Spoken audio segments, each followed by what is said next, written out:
Hello, വന്നോ?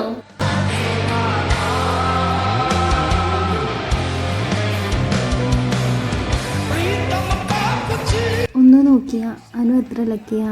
അവളെ സ്വന്തമായിട്ട് സമ്പാദിക്കുന്ന, അവളെ ഒരുപാട് സ്നേഹിക്കുന്ന ഒരു ഹസ്ബൻഡ്. ഓക്കെ ഓക്കെ, ഞാനെങ്കിൽ ഇപ്പം ഇറങ്ങാം. ശരി ശരി ശരി. എടി ഞാൻ ഇറങ്ങുക കേട്ടോ. വേറെ ഒന്നുമല്ലടി, എൻ്റെ ഹസ്ബൻഡ് വന്ന് നമുക്ക് വേറെ ദിവസം കൂടാം.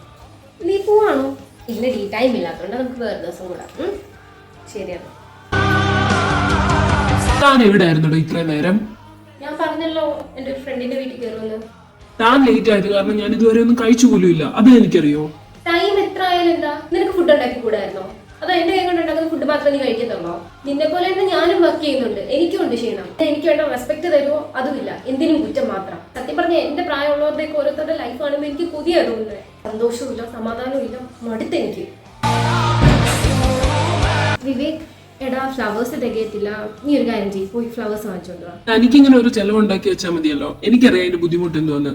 ഒറ്റയ്ക്ക് സമ്പാദിച്ചു നോക്ക്, അപ്പം മനസ്സിലാവും അതിന്റെ ബുദ്ധിമുട്ട് എന്തുവാന്ന്. നീ എന്താ ഇങ്ങനെയൊക്കെ പറയുന്നത്? എനിക്കും ജോലി ഉണ്ടായിരുന്നല്ലേ. ആര് പറഞ്ഞിട്ടോ ഞാൻ ജോലി വിട്ടത്? നീ അല്ലേ പറഞ്ഞത്? എന്നിട്ടോ എന്തെങ്കിലും ഒരു കാര്യത്തിന് പൈസ ചോദിക്കുമ്പോൾ കുറ്റപ്പെടുത്തലും കുത്തുവാക്കളും മാത്രം. കുഞ്ഞുങ്ങളുടെ കാര്യം നോക്കണം, ബാക്കി ഫാമിലി മെമ്പേഴ്സിന്റെ എല്ലാവരുടെയും കാര്യം നോക്കണം എന്ന് എഴുതിയല്ലേ ജോലി വിട്ടത്. എന്നിട്ട് നീ അത് മനസ്സിലാക്കുന്നുണ്ടോ? ഇല്ലല്ലോ.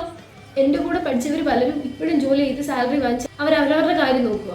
ഞാൻ എപ്പോഴും ഈ ഫാമിലിക്ക് വേണ്ടി ഇതൊന്നും പറഞ്ഞാൽ നിനക്കൊരിക്കലും മനസ്സിലാവത്തുമില്ല.